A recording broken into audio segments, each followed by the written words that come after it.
Hello दोस्तों, सभी लोगों को जय हिंद। आपने यूट्यूब पर थंबनेल देखा ही होगा। आज मैं इस क्लास में ये न्यू बैच है बिहार पुलिस का कांस्टेबल। इसमें मैं पॉलिटी को पढ़ाने वाला हूँ। पॉलिटी को पढ़ाने वाला हूँ। जो लोग नए हैं वो लोग भी देख सकते हैं इस वीडियो को, और जो लोग पुराने हैं वो लोग भी देख सकते हैं। देख कर सीख सकते हैं, समझ सकते हैं, क्योंकि प्रतियोगिता परीक्षा जो होती है वो एक दिन का कोई खेला नहीं है।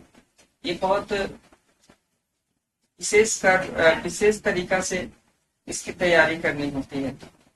दोस्तों, यदि आप किसी के गम में थे, किसी के ख्याल में थे कि कोई आपके पीछे था या कोई के पीछे आप थे, वह सब चीज जो है भूल जाइए और भूलकर एक नई जीवन की शुरुआत कीजिए और एक नौकरी आप अपने हाथ में रखें। दोस्तों, मेरा ये उद्देश्य है कि मैं अधिक से अधिक साथियों को शिक्षा के फील्ड के माध्यम से सरकारी नौकरी दे सकूं। और मेरा ये हिंदुस्तान जनरल स्टडी इसी की तैयारी करवाता है।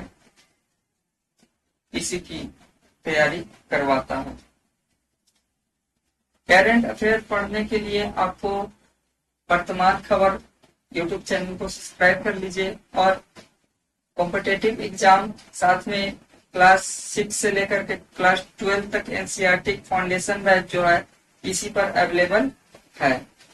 और बाकी तो ये न्यू बैच स्टार्टेड हुआ है ना। दोस्तों, आज हम पढ़ेंगे पॉलिटी।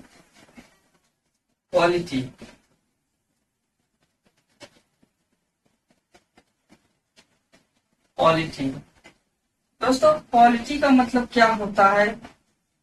आप नए बच्चे जो होंगे, नए साथी होंगे, उनको ये पता ही नहीं चल रहा होगा कि पॉलिटी क्या होता है।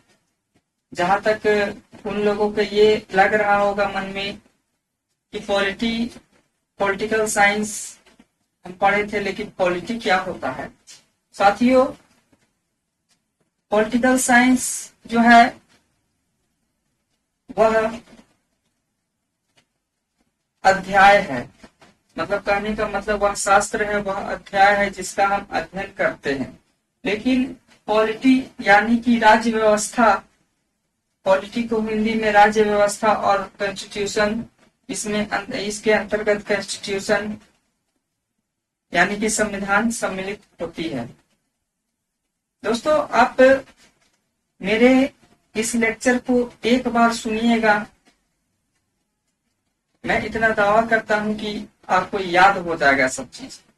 आपको बार बार इधर उधर बार बार रिवीजन करने की कोई आवश्यकता नहीं है।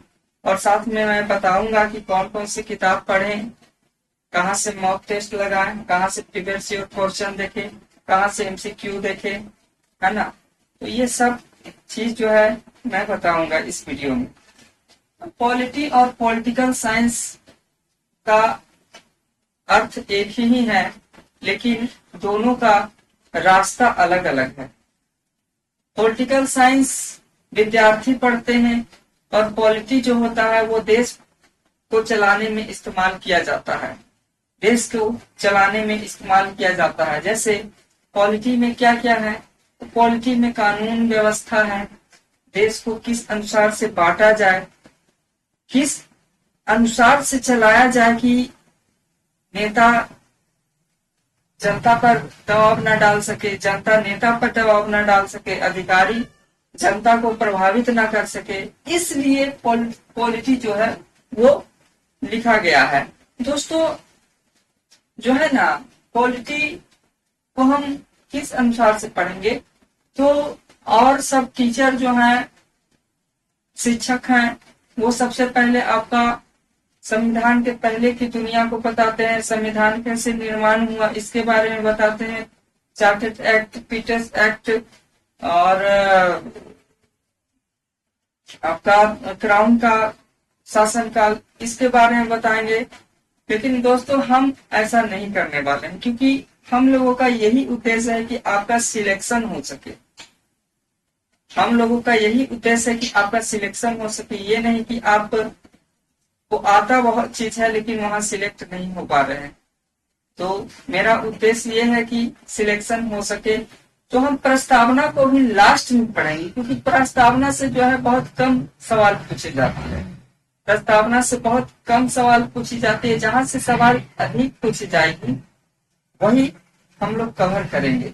और बाकी और सब चीज कवर करेंगे, लेकिन शॉर्ट फॉर्म में कवर करेंगे। ऐसा नहीं है कि उसको छोड़ देंगे, क्योंकि प्रतियोगिता परीक्षा में कहाँ से सवाल पूछ लिए जाते हैं ये किसी को नहीं मालूम है।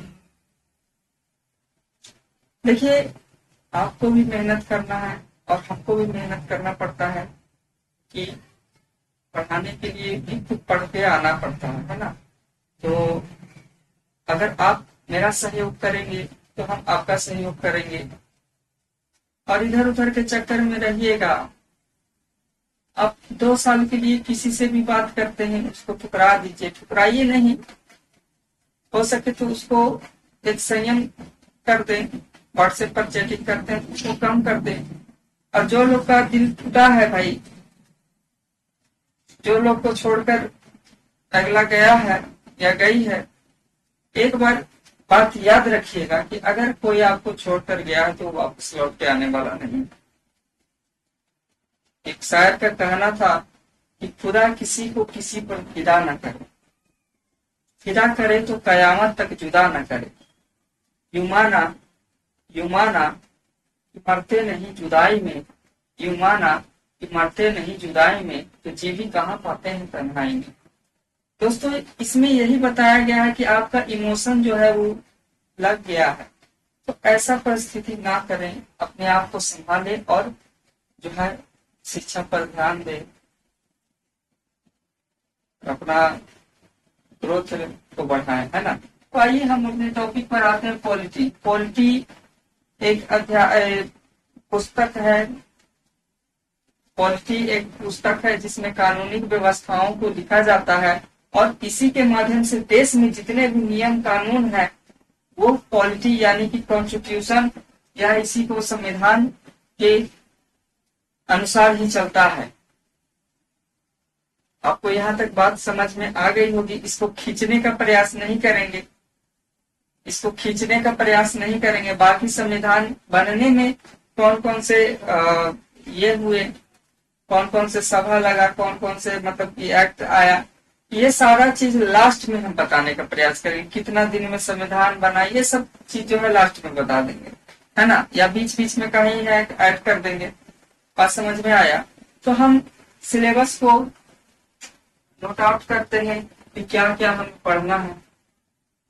सिलेबस को हम यदि आप पेन पेपर लेकर बैठे हुए हैं तो लिखने का प्रयास कीजिए, क्योंकि तभी इंसान सक्सेस हो पाता है जब वो सुनता है, जब वो लिखता है, जब वो पढ़ता है, तब जाके उसको उस चीज का जिस बारे में सोच रहा है, पढ़ रहा है, उसके बारे में विकास कर पाता है।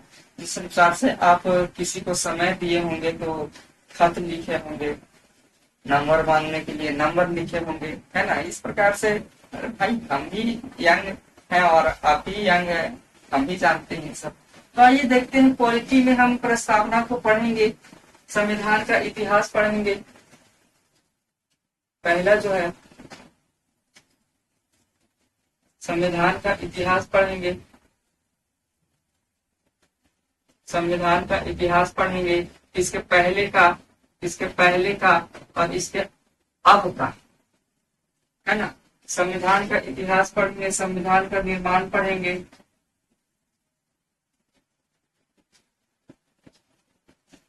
निर्माण पढ़ेंगे, संविधान का निर्माण पढ़ेंगे। उसके बाद हम पढ़ेंगे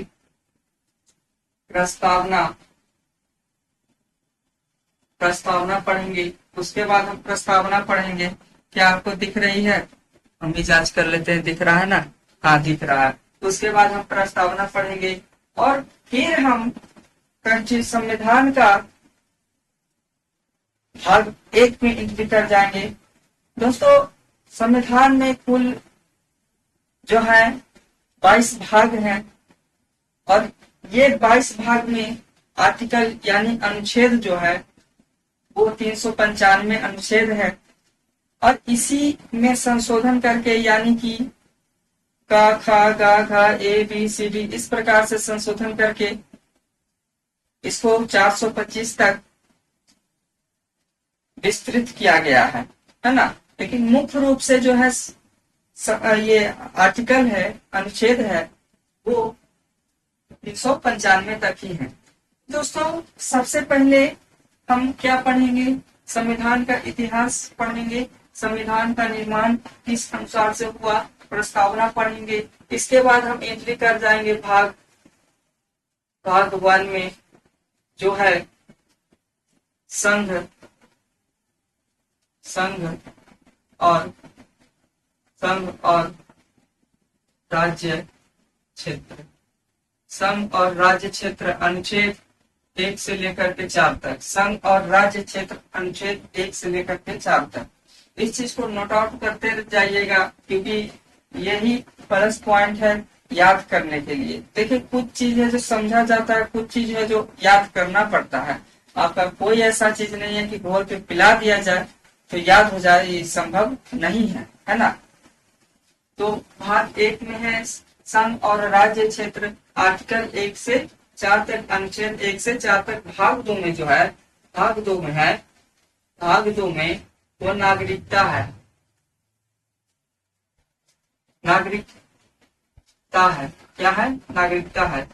5 से लेकर के 11 तक, 5 से लेकर के 11 तक। भाग 2 नागरिकता का मतलब क्या होता है? देख, तो आम भाषा में समझ लीजिए कि नागरिकता देश में रहने वाले मूल लोगों को मिलता है।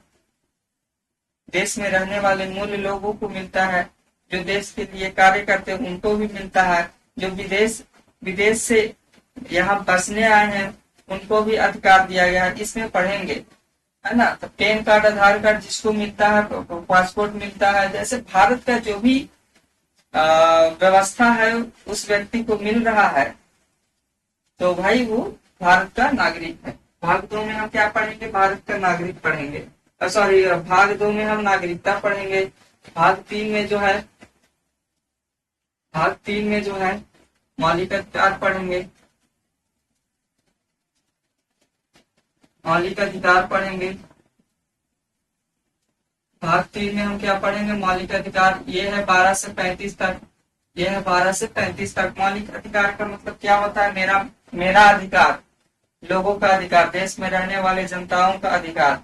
मौलिक अधिकार का मतलब यही होता है। उसके बाद भाग 4 में हम क्या पढ़ेंगे? भाग 4 में हम क्या पढ़ेंगे? भाग 4 में हम क्या पढ़ेंगे? मूल कर्तव्य, मूल्य कर्तव्य, मूल्य कर्तव्य, मूल्य कर्तव्य। भाग 4 में हम मूल कर्तव्य को देखेंगे, या इसी को हम डीपीएसपी भी कहते हैं। मूल्य कर्तव्य इसको नहीं बोला जाता है, इसको बोला जाता है राज्य के नीति निर्देशक तत्व, डीपीएसपी। राज्य के नीति निर्देशक तत्व डीपीएसपी, ये जो है 36 से लेकर के 51 तक होता है। 36 से लेकर के 51 तक होता है ना। इस चीज को आप देखते जाइए, देखिए, है ना। पहले हम क्या पढ़ेंगे? संविधान का इतिहास पढ़ेंगे। दूसरे में हम क्या पढ़ेंगे? संविधान का निर्माण। तीसरे में प्रस्तावना। और फिर हम आ जाएंगे, एंट्री कर जाएंगे संविधान के भाग में। संविधान के भाग में 1, 2, 3, 4 तक हम पढ़ेंगे। देखिए, 4 तक जो है ना वो बेसिक है, कि हर व्यक्ति जानता है, हर व्यक्ति मानता है और हर व्यक्ति इस चीज को पढ़ता है ना। लेकिन इसके बाद जो महत्वपूर्ण है वो भाग 5 है। भाग 5 इसको और बड़ा से हम लिखते हैं। इस चीज को आप स्क्रीनशॉट ले लीजिए। चलिए,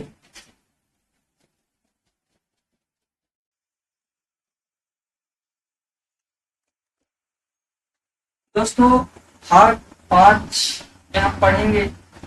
भाग 5 में भाग 5 में 5 अध्याय बांट दिया गया है, 5 अध्याय बांट दिया। जैसे भाग 1 है तो उस एक भाग में अध्याय में तोड़ दिया गया है कितने और भाग हो सकते हैं। तो भाग 5 में 5 अध्याय बना दिया गया है। पहला अध्याय में हमको पढ़ना होगा कार्यपालिका, पहला अध्याय में पढ़ना होगा कार्यपालिका। कार्यपालिका में कौन शामिल होते हैं, कार्यपालिका में कौन शामिल होते हैं, तो राष्ट्रपति, राष्ट्रपति, उपराष्ट्रपति, उपराष्ट्रपति इत्यादि कार्यपालिका में शामिल होते हैं। उपराष्ट्रपति, राष्ट्रपति, उपराष्ट्रपति, संसद। और फिर दूसरा जो अध्याय है, दूसरा अध्याय जो है वो संसद है। भाग 5 का दूसरा अध्याय जो है वो संसद है। संसद में कौन होते हैं, लोकसभा, राज्यसभा और राष्ट्रपति। यह हाँ मंत्रिमंडल भी कह सकते हैं, मंत्रिमंडल भी कह सकते हैं।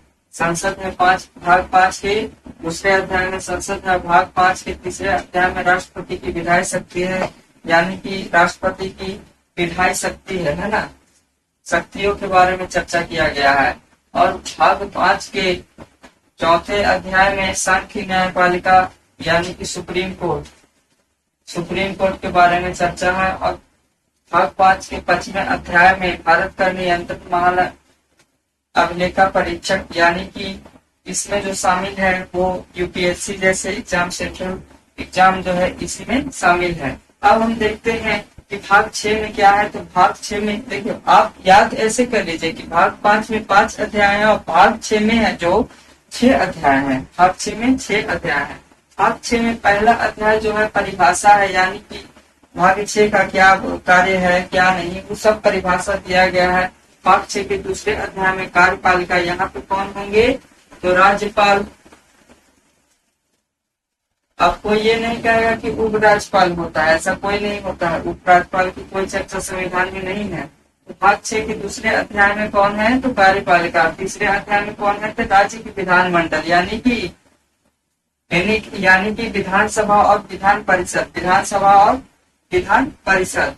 और चौथे अध्याय में कौन है, तो राज्यपाल की विधायी शक्ति, जिस अनुसार से राष्ट्रपति की विधायी शक्तियों की चर्चा थी, यानी कि राष्ट्रपति की कौन कौन सी शक्तियां हैं, उसी प्रकार से भाग 6 के चौथे अध्याय में राज्यपाल की विधायी शक्तियों के बारे में चर्चा है। उसके बाद भाग 6 के 5वें अध्याय जो है हाई कोर्ट की चर्चा है, हाई कोर्ट की चर्चा है जिसको उच्च न्यायालय भी कहा जाता है। उसके बाद भाग 6 के 6वें अध्याय में अधीनस्थ न्यायालय यानी कि लोअर कोर्ट के बारे में चर्चा किया गया है।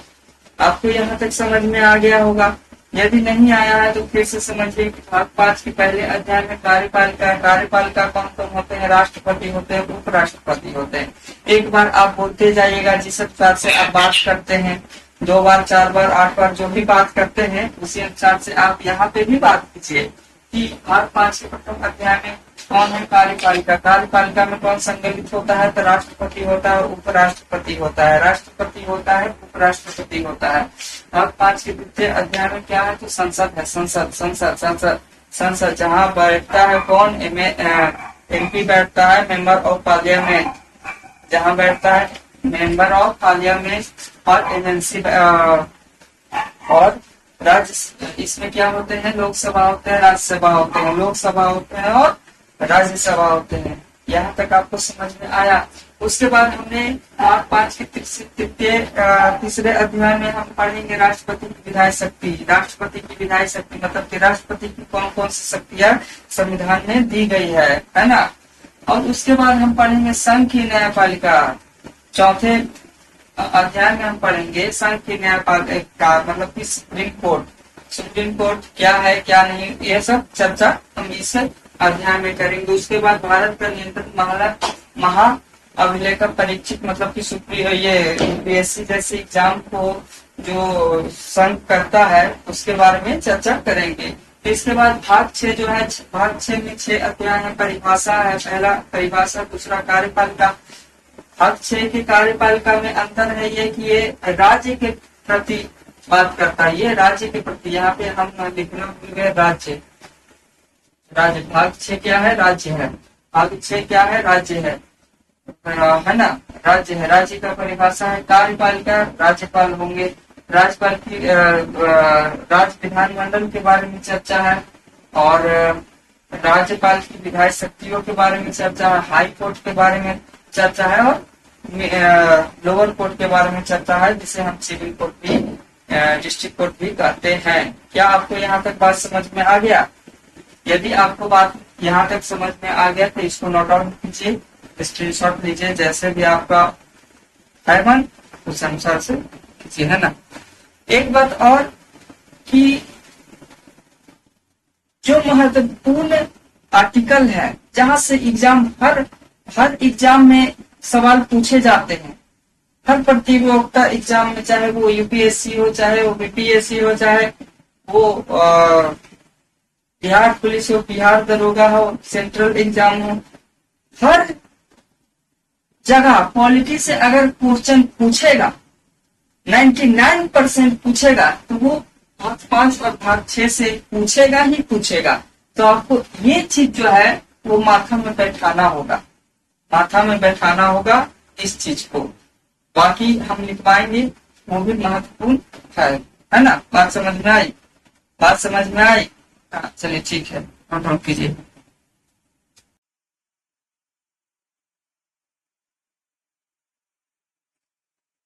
हम आगे पढ़ेंगे भाग 7 में। भाग 7 में पढ़ेंगे अनुसूची। भाग 7 में अनुसूची के राज्य के खंड के बारे में पढ़ेंगे। उसके बाद भाग 8 में संघ राज्य क्षेत्र के बारे में पढ़ेंगे। भाग 9 में पंचायत पढ़ेंगे, जो इम्पोर्टेंट है बिहार पुलिस जैसे एग्जामों में और बिहार दरोगा जैसे, बिहार पुलिस कांस्टेबल के एग्जामों में और बिहार दरोगा जैसे एग्जामों में पूछी ही जाती है। और भाग 9 के का में हम पढ़ेंगे नगर पालिका के बारे में। जिस तरह से सिटी होता है वहाँ पे नगर पालिका होते हैं, नगर निगम होते हैं। सॉरी, यहाँ नगर पालिका हो गया, हाँ नगर पालिका ही होगा। उसके बाद भाग 10 में हम पढ़ेंगे एससी एसटी के बारे में। एससी एसटी के बारे में पढ़ेंगे, जनजातीय क्षेत्र और है ना, इसके बारे में पढ़ेंगे।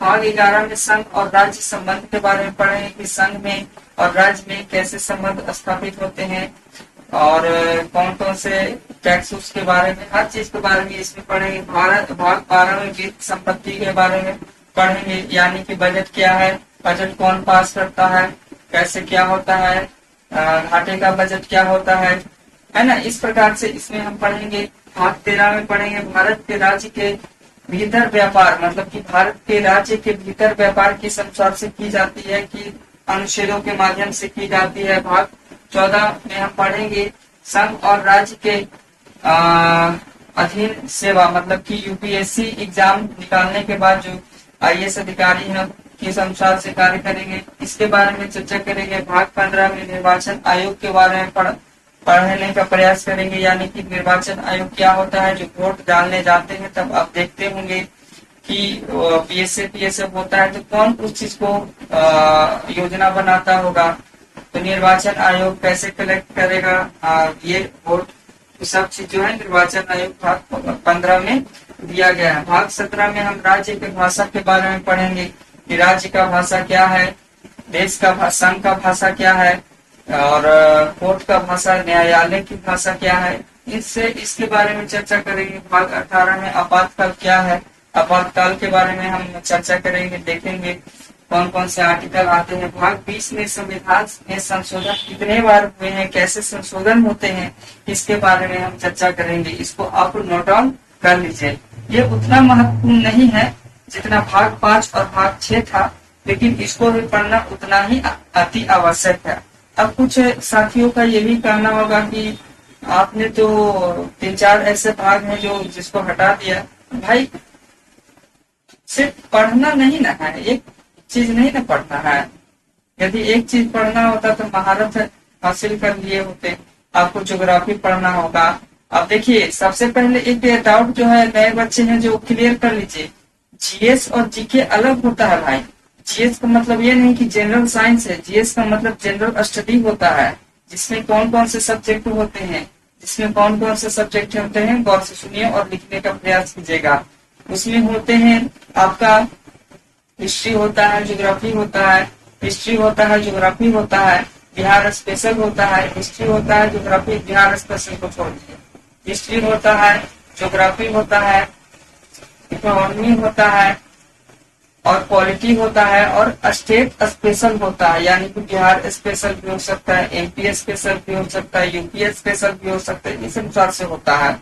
और जीके जो है उसमें स्टैटिक्स आते हैं, मतलब कि general knowledge, general knowledge statics आएगा, करंट का न्यूज आएगा, उसमें संगलित हो जाता है।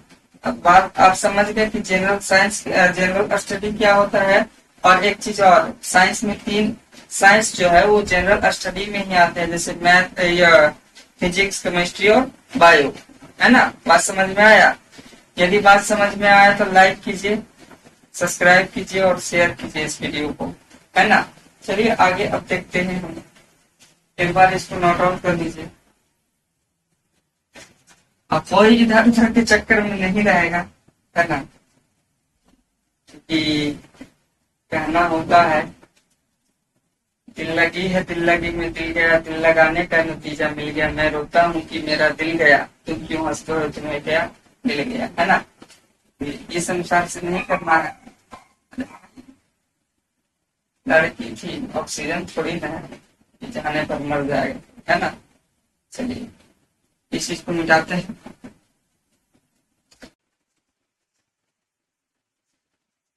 दोस्तों अब हम स्टार्ट करेंगे संविधान के उस मूल मंत्र पर, जिसको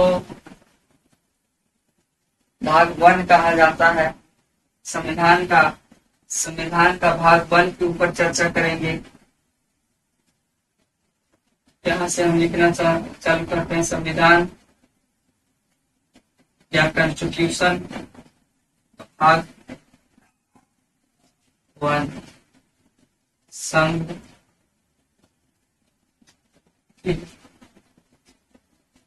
राज्य। एक दिन जानते हैं सब्जी मंडी में गए हम, है ना, एक दिन क्या रोज जाते हैं सब्जी खरीदने, तो एक लड़कियां कह रही है ना कि भैया 1 लीटर टमाटर दे दीजिए, बताइए लीटर में टमाटर आता है कि केजी में आता है, कमेंट में बताइए, है ना। ऐसा नहीं, सब महान पुरुष महान महिला रहेगी, देश का प्रगति होने में समय नहीं लगेगा, बहुत जल्दी चांद पे चला जाएगा, है ना। चलिए हम स्टार्ट करते हैं। संविधान के भाग 1, संघ के राज्य क्षेत्र, संघ के राज्य क्षेत्र। तो सबसे पहले हम संघ के बारे में चर्चा करते हैं, उसके बाद हम अनुच्छेदों पर आ जाएंगे, है ना। संघ के बारे में चर्चा करेंगे। भारतीय संघ, क्या मजा आ रहा है? क्लास करने में मजा आ रहा है? अमेरिकन संघ,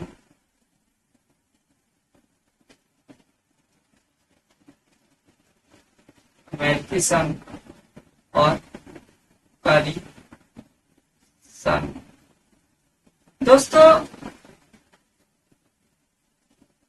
परिसंघ या महासंघ कहा जाता है ना। दोस्तों संघ जो है वो 3 प्रकार के होते हैं।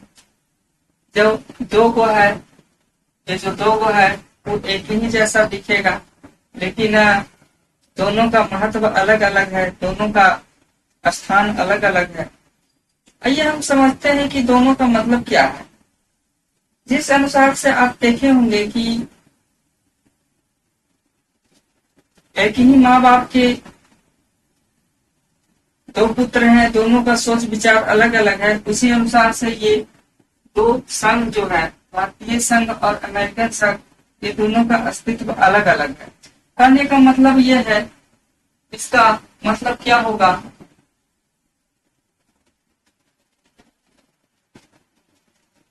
इसका मतलब क्या होगा, है ना, इस प्रकार से मान लो भारत, ये भारत है। अब भारत संघ यानी कि केंद्र जो है उसका अस्तित्व अलग ही है। कहता है, परिभाषा क्या होता है कि यूनियन यानी कि संघ किसी राज्य अपने शक्तियों को राज्य को भी प्रोवाइड करेंगे, यानी कि कोई राज्य है सॉरी संघ जो है राज्य को भी शामिल करेगा, उसे ही संघ कहा जाता है। यानी कि भारत का संघ ऐसा संघ है जो कभी अलग नहीं हो सकता, इस संघ से कभी राज्य जो है अलग नहीं हो सकती है, अलग नहीं हो सकती है। बात समझ में आई? क्या बात समझ में आई? भारत का संघ जो है अपने संघ जो है थोड़ी शक्ति है सभी राज्यों को दे दी है और कही है कि आप हमसे अलग नहीं हो सकते हैं। आइए देखते हैं। संघ भारत जो है राज्य कभी अलग नहीं हो सकते हैं। लेकिन अमेरिका का संघ जो है उसे फेडरेशन भी कहा जाता है, इंग्लिश में फेडरेशन भी कहा जाता है। ये फेडरेशन जो है, ये संघ जो है, इससे राज्य जो है कभी भी अलग हो सकते हैं, कभी भी अलग हो सकते हैं। राज्य ही मिलकर संघ बना रहे हैं, उसी को फेडरेशन कहते हैं। और संघ राज्य का निर्माण कर रहे हैं, उसे यूनियन कहते हैं। इसका परिभाषा ये बन सकता है, तो आप इसको नोट आउट कर लीजिए। संघ लिखिए, थोड़ा देख लीजिए, है ना। व्हाट्सएप पर तो बाद में लिखना ही है। संघ यूनियन, संघ यूनियन। संघ राज्य का अपनी शक्तियों के माध्यम से निर्माण करे, संघ राज्य का अपने शक्तियों के माध्यम से निर्माण करे तथा राज्य कभी संघ से अलग ना हो, तथा राज्य कभी संघ से अलग ना हो, उसे ही यूनियन या संघ कहा जाता है, उसे ही यूनियन या संघ कहा जाता है। जैसे में कौन कौन से देश इसमें सम्मिलित है, तो भारत है और स्विट्जरलैंड है, भारत है और स्विट्जरलैंड है। जैसे में भारत और स्विट्जरलैंड। उसके बाद हम लिखिए फेडरेशन, फेडरेशन या संघ, फेडरेशन या संघ। यह व्यवस्था में राज्य अपनी थोड़ी थोड़ी शक्तियों को संघ को देती है और एक राज्य बनाने का, एक राष्ट्र बनाने का कार्य करती है, तथा इससे राज्य कभी भी चाहे तो अलग हो सकती है, तथा इससे राज्य कभी भी अलग हो सकती है। जैसे एग्जाम्पल फॉर, जैसे अमेरिका है ना।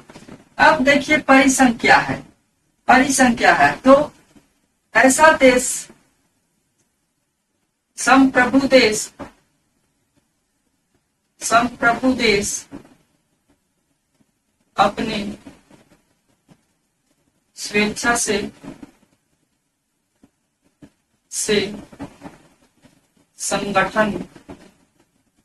संगठन बनाती है, उसे ही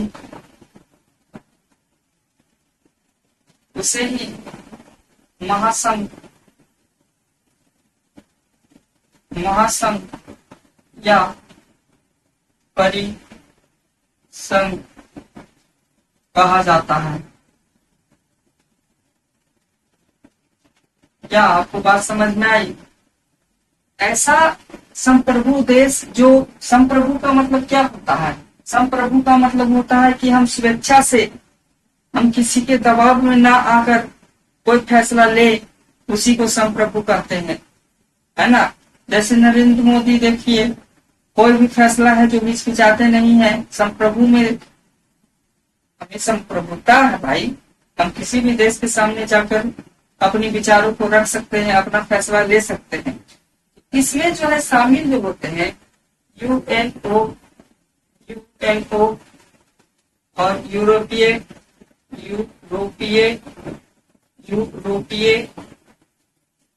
संगठन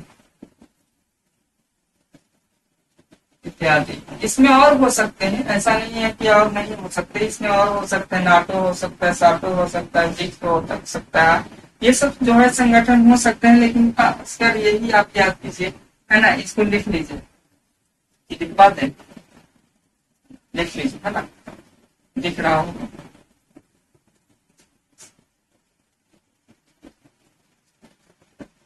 दोस्तों कभी भी ऐसा लगे, कभी भी ऐसा लगे कि जीवन में नहीं कुछ हो रहा है, जीवन में नहीं कुछ हो रहा है, नहीं होगा, क्या करे, कैसे करे, किस लिए करे, तो आप अटल बिहारी वाजपेयी का एक पंक्ति थी, उसे जरूर दोहराइएगा।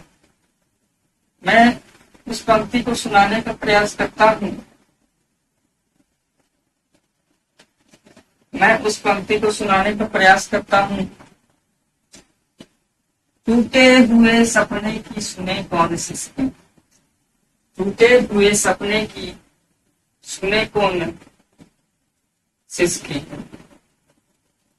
अंतः को चीर व्यथा पलकों पे चिचकी, अंतः को चीर व्यथा पलकों पे चिचकी, प्राण नहीं मानूंगा हार नहीं मानूंगा, प्राण नहीं ठानूंगा हार नहीं मानूंगा, लाल के कबाट पे लिखता गाता हूं मैं, गीत नया गाता हूं, गीत नया गाता हूं।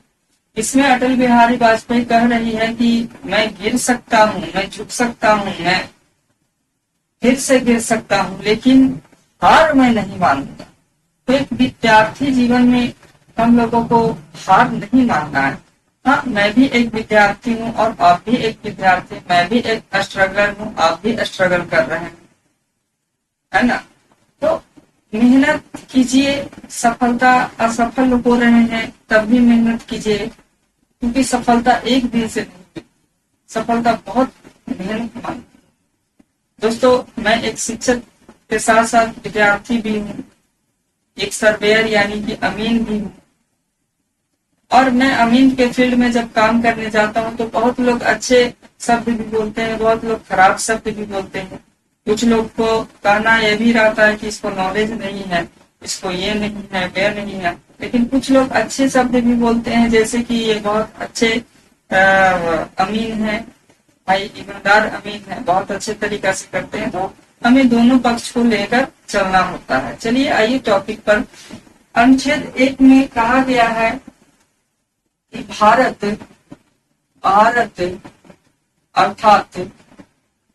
अर्थात इंडिया राज्यों का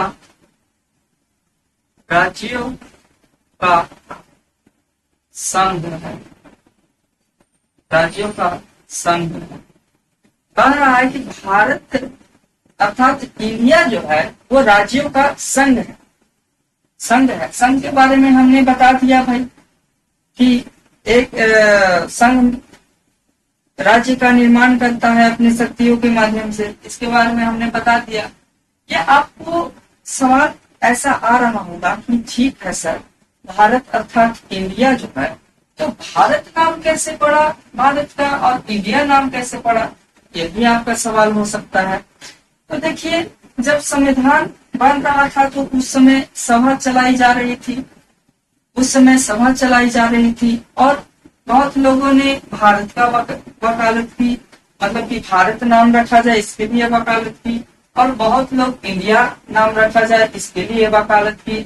अब जानते हैं मजा कौन मार रहा था, ये सब चीज हो रही थी तब पाकिस्तान जो है अपना नाम पाकिस्तान रख दिया था, और उसको ऐसा लगता था कि वह भारत जो है वो हिंदुस्तान नाम रखेगा, जिससे कि विवाद हो जाए। हिंदुस्तान का मतलब क्या होता है, हिंदू से हिंदुस्तान निकला है, हिंदू से हिंदुस्तान निकला है। जब फारसी आए थे भारत में तो सिंधु नदी के किनारे, मतलब कि भारत के किनारे एक सिंधु नदी है जो पंजाब को 2 भागों में बांट देती है, एक पश्चिमी पंजाब, एक पूर्वी पंजाब, है ना। तो सिंधु नदी के किनारे जब फारसी अरबी आए थे, सॉरी फारसी बोल दी, अरबी शासक आए थे, तो उन्होंने सिंधु को हिंदू कहा था। सा न बोल के सा न बोल के हा बोलते। इसी कारण से हिंदुस्तान हिंदुस्तान होते गए और पाकिस्तान को लगने लगा था कि हिंदुस्तान नाम पड़े। तो ऐसा हुआ नहीं। संविधान सभा में भारत तथा इंडिया के नाम की वकालत होने लगी और भारत और इंडिया दोनों नाम जो है वो संविधान में एक्सेप्ट कर लिया गया कि हम भारत भी बोलेंगे, हम इंडिया भी बोलेंगे, जो स्वेच्छा से हो तो वो, है ना। तो अनुच्छेद 1 है जो भारत राज्यों का संघ है, इसमें ज्यादा छेड़छाड़ करना नहीं है ना। अब अनुच्छेद 2 देखते हैं। अनुच्छेद 2 जो है इसमें बताया गया है कि संसद चाहे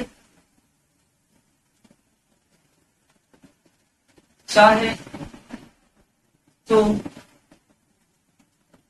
किसी भी राज्य या किसी को राष्ट्र को उसके स्वेच्छा से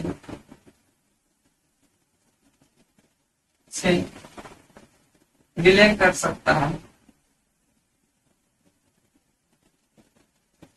कर सकता। मतलब कहा जा रहा है कि संसद चाहे तो वह किसी भी राष्ट्र या राज्य का मतलब राष्ट्र से होता है। संविधान में जहां भी आपको राज्य देखने को मिलेगा तो वहां आप राष्ट्र को समझिएगा, है ना। तो कह रहा है कि संसद चाहे तो कभी भी राज्य या राष्ट्र को उसके स्वेच्छा से विलय भारत में विलय करा सकता है, भारत में विलय करा सकता है ना, भारत में विलय करा सकता है। और अनुच्छेद 2 का क्या कहता है? 2 का देखिए, हम बताए थे पहले ही कि अनुच्छेद जो है 395 ही टोटल है, लेकिन का करके बढ़ा दिया गया। अनुच्छेद 2 का क्या कहता है कि सिक्किम तो सह राज्य का दर्जा या शामिल करना।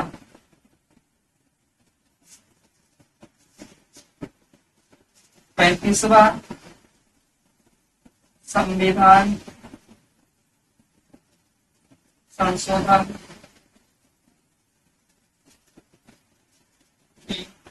है ना, 35वां संविधान संशोधन 1975 के द्वारा एंट्री किया, मतलब कि क्या बोल सकते हैं उसको, संविधान 35वें संविधान संशोधन द्वारा जिसे एंट्री दिया गया, मतलब कि देश में आने के लिए, रहने के लिए जगह दी गई। क्योंकि सिक्किम जो है ना, भारत का कभी अंग था ही नहीं। सिक्किम जो है वो अलग राष्ट्र था। और जब ये घटना हो रही थी 1975 की घटना है, इससे पहले आप 1961 में भारत चीन युद्ध हुई थी, तो चीन जो है वो तिब्बत पर कब्जा कर लिया और इस चीज का डर जो है वो सिक्किम को लग रहा था कि तिब्बत जैसे बड़े देश को चीन ने कब्जा कर लिया, यदि हम तिब्बत से मिलते हैं, चीन से मिलते हैं तो हमारा क्या हश्र होगा, हमें पसंद नहीं है भाई। तो भारत कहा कि ठीक है, हम ऐसा अनुच्छेद बनाए हैं जिसमें आप रहिए। 35वां संविधान संशोधन 1975 में ये कहा कि आप आइए ना, आइए मिलिए, देखिए क्या क्या है इसका कल्चर, हमारे देश का कल्चर क्या है, बिहेवियर क्या है क्या नहीं, सब आकर देखिए, है ना।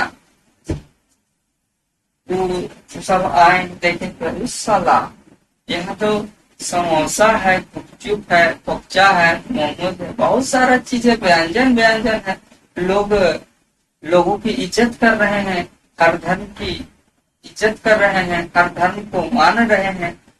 जी, कहीं ना कहीं पाकिस्तान और चाइना से तो बहुत अच्छा है। तो हम मिलना चाहते हैं। अब नेहरू जी को कहा गया कि सरदार पटेल को कहा गया कि कैसे हो करके हमको मिला लीजिए, है ना, कैसे हो करके मिला लीजिए। तो सरदार पटेल और नेहरू जी ने क्या किया कि 35वां संविधान संशोधन से बुला लिए और 36वां संविधान संशोधन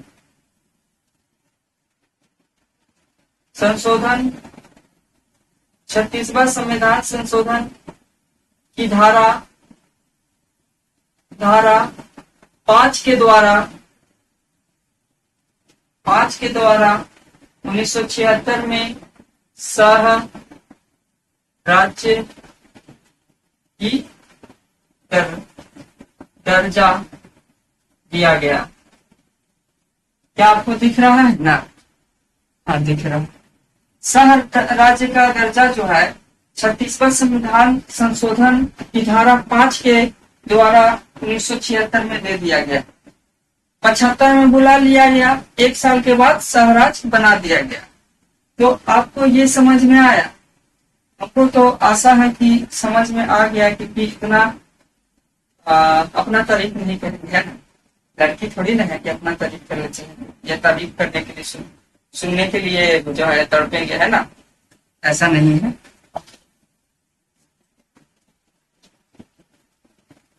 कोई कोई तो इतना बकलोल रहती है कि अपने आप से बेवकूफी करते रहे। हम देखो ना कितना बेवकूफ है। जहां तक बात समझ, हाँ, इसको स्क्रीनशॉट ले लीजिएगा। पीछे करके मतलब कि फोन का जो ये है तो पीछे करके ये कर लीजिएगा, है ना। हमें तो याद नहीं रहा। अभी देखिए डिजिटल बोर्ड तो नहीं है, इससे ही काम चला रहे हैं। कोई खास बोर्ड भी नहीं है बड़ा, है, जुनून होना चाहिए। तो हमसे आप लोग थोड़ा पढ़ रहे हैं तो आप लोग अगर फैसिलिटी देखिएगा, दिक्कत है, फैसिलिटी मत देखिए। जैसा है कपड़ा जैसा है रगड़ के पहनेंगे, जैसा खाना आ रहा है रगड़ के खाएंगे, जैसा किताब आ रहा है रगड़ के पढ़ेंगे, जो मिल जा रहा है उसको रगड़ के पढ़ना है, रगड़ के नौकरी हो जाएगा क्या, है ना। अनुच्छेद 2 हो गया, 2 का कम हो गया, 1 हो गया। अब हम देखेंगे अनुच्छेद 3 के बारे में चर्चा करेंगे। देखिए अनुच्छेद 3 है, ये संसद को पावर दिया गया है, संसद को पावर दिया गया है कि राज्य को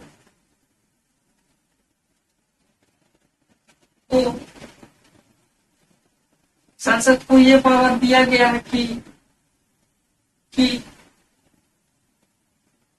राज्य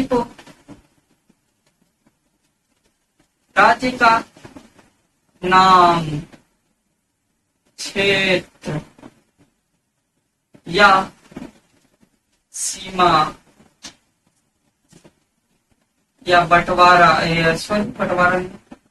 राज्य को, संसद को यह मतलब की शक्ति दी गई है कि राज्य का नाम में परिवर्तन, क्षेत्र में परिवर्तन या सीमा में परिवर्तन।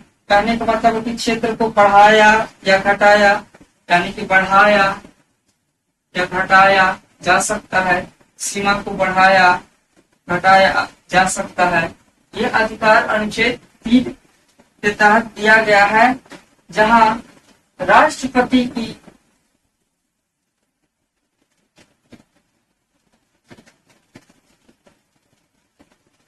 कोई मंजूरी नहीं होगी,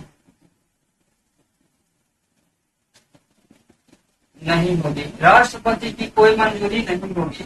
अनुच्छेद 3 ये कहता है कि संसद को यह शक्ति दिया गया है कि वह किसी भी राज्य को तोड़ सकता है, मरोड़ सकता है, जोड़ सकता है, नाम में परिवर्तन कर सकता है, उसके क्षेत्र में परिवर्तन कर सकता है। इसकी शक्ति दी गई है अनुच्छेद 3 में, और वह राष्ट्रपति के कोई मंजूरी का आदेश का ये नहीं करेगा, मतलब कि कोई आदेश आए अथवा ना आए, मालूम रहे अथवा ना मालूम रहे, उसका कोई जरूरत नहीं है।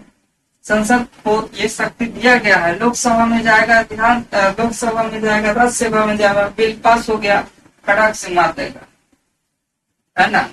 राष्ट्रपति की कोई अनुमति नहीं चाहिए। अनुच्छेद 4 कहता है,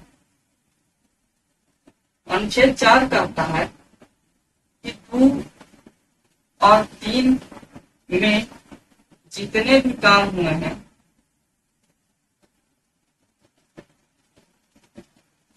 काम हुए हैं, उसमें राष्ट्रपति की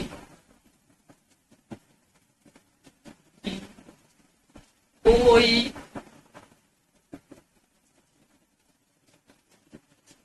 मंजूरी नहीं चाहिए, नहीं चाहिए। मतलब ये कह रहा है अनुच्छेद 4 की 2 में आप जो भी कार्य किए हैं, 3 में जो भी कार्य किए हैं, बहुत अच्छी बात है, लेकिन उसमें अगर राष्ट्रपति छेड़छाड़ करे तो आप दिखा दीजिए अनुच्छेद यानी कि आर्टिकल 368 के बारे में, कि सर जो है 1, 2, 3 ये अनुच्छेद 68 के बाहर है। अनुच्छेद 68 बोलती ना, अनुच्छेद 368 लड़की लोग के नहीं समझ में आएगा। अनुच्छेद 368 आर्टिकल 368 के बाहर रखा गया है। अगर अनुच्छेद 368 में रखा जाता तो वहां राष्ट्रपति की मंजूरी चाहिए, वहां राष्ट्रपति की मंजूरी चाहिए। अगर ना मंजूरी लिया तो मार मार के एक करते, चाहे प्रधानमंत्री है चाहे कोई हो, है ना, मार मार के ससुराल सब है। काम ज्यादा होना बेटा को कहवे करता है, लखन पर कहीं का, है ना, छोटा बेटा बड़का बेटा की पावर है ना। तो अनुच्छेद 4 में हमने देखा कि 368 के बाहर रखा गया है, तो राष्ट्रपति छेड़छाड़ कुछ नहीं कर सकते हैं, यदि छेड़छाड़ किए तो उन पर कार्रवाई हो जाएगी। तो हमको लगता है कि आप भाग 1 को बहुत अच्छा से समझ गए होंगे। हाँ, इसमें कुछ और टॉपिक है जो हम पढ़ेंगे कि राज्य का निर्माण कैसे हुआ, अखंड भारत कैसे थी, हम इस चीज को देखेंगे, वो नेक्स्ट क्लास में हम देखेंगे। क्लास जो है बहुत बड़ा हो गया है ना, क्लास जो है बहुत बड़ा हो गया, लॉन्ग हो गया। इसको जो है अगला क्लास में बताएंगे। और महत्वपूर्ण बात ये कि हम शुरुआत में ही, वीडियो के शुरुआत में ही कहे थे कि कौन कौन सी किताब पढ़नी है। तो दोस्तों, पॉलिटी में आपको एनसीईआरटी की बुक तो पढ़ना ही है। एनसीईआरटी बुक जो है पॉलिटी का नहीं होता, पॉलिटिकल साइंस का होता है। कहाँ से पढ़ना है? यदि आपके पास कम टाइम है तो आप 11th-12th का बुक पढ़ लीजिए, है ना, 11th-12th का बुक पढ़ लीजिए। और आपके पास विस्तृत समय है तो आप क्लास 6 से लेकर के क्लास 12 तक एनसीईआरटी बुक पढ़िएगा, है ना। और ज्योग्राफी में कहाँ से पढ़ना है? तो ज्योग्राफी कुल मिलाकर कह रहे हैं कि जितना भी आपका सब्जेक्ट है, जीके, जीएस, उसमें एनसीईआरटी बुक को प्राथमिकता दीजिए, पढ़िए, पढ़कर उसका नोट्स बनाइए, लिखिए, शॉर्ट फॉर्म में लिखिए ना, शॉर्ट फॉर्म में लिखिए। जैसे कि पृथ्वी क्या है, पृथ्वी अपना बता दीजिए, पृथ्वी में कौन कौन से सतह है, प्लेट टेक्टोनिक क्या है, ये सब पढ़िए और उसको शॉर्ट फॉर्म में लिख दीजिए, शॉर्ट नोट्स बनाने का प्रयास कीजिए। और साथ में और क्या पढ़ना है, साझी के लिए, बस देखने के लिए लुसेंट बुक को देखिए, है ना, देखने के लिए लुसेंट बुक का प्रयोग कीजिए। और क्या कर सकते हैं, एम लक्ष्मीकांत आप लोगों के लिए नहीं है। यदि आप ले लेते हैं अच्छी बात है, लेकिन नहीं भी लेते हैं तो कोई गलत बात नहीं है। और आपको एक चीज और देखना होगा कि इंडियन कॉन्स्टिट्यूशन का ओरिजिनल संविधान पढ़ना होगा। ऐसे तो जरूरत पूछता भी नहीं है क्योंकि समझ में नहीं आएगा। पढ़िएगा तो आप लोग को समझ में नहीं आएगा। जो तैयारी अच्छे से कर रहे हैं उनको समझ में आ जाएगा, जो नए हैं इस क्षेत्र में उनको समझ में नहीं आएगा। तो आप इस मेरे वीडियो को भी देखिए, एनसीईआरटी पढ़िए, नोशन को देखिए, और हम बहुत जल्द जो है अपना नोट्स जो है वो ऑनलाइन मतलब कि आप लोगों को तो देंगे ही देंगे। आप लोगों के लिए जो सब्सक्राइबर रहेगा उसको फ्री में जो है बुक हम पहुंचाने का प्रयास करेंगे। फ्री में अपना जो भी बुक रहेगा वो पहुंचाने का प्रयास करेंगे, और वो भी हार्ड कॉपी, हार्ड मटेरियल। और जो लोग सब्सक्राइब नहीं किए हुए हैं लेकिन पढ़ रहे हैं, उन लोगों के लिए हम जो है ऑनलाइन फ्लिपकार्ट पे और ऑफलाइन मार्केट में अपना नोट्स जो है बहुत 10 दिनों के अंदर पब्लिश कर देंगे, है ना। चलिए आज के लिए इतना ही।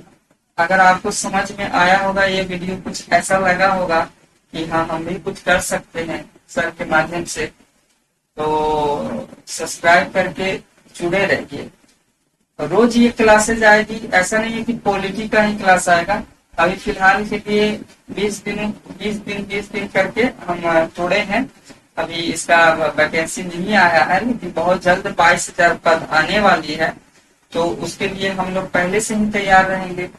तो 2 बार जो है 20 दिन जो है वो बिहार स्पेशल का क्लास चलेगा और पॉलिटी का क्लास चलेगा, है ना। उसके बाद हम हिस्ट्री और ज्योग्राफी का क्लास चलवाएंगे। उसके बाद हम फिजिक्स और इकोनॉमिक्स का क्लास चलाएंगे, क्योंकि समय बहुत कम होता है, मेरे पास भी कम होता है कि हम एग्जाम भी करते हैं। ऐसे प्रयास ये है कि अलग अलग टीचरों को भी रखकर ये किया जाए, लेकिन अभी संस्थान जो है बहुत छोटा है। संस्थान को कोई बड़ा कर सकता है तो आप कर सकते हैं, मेरा कंटेंट कर सकता है, मेरा पढ़ाने का तरीका कर सकता है।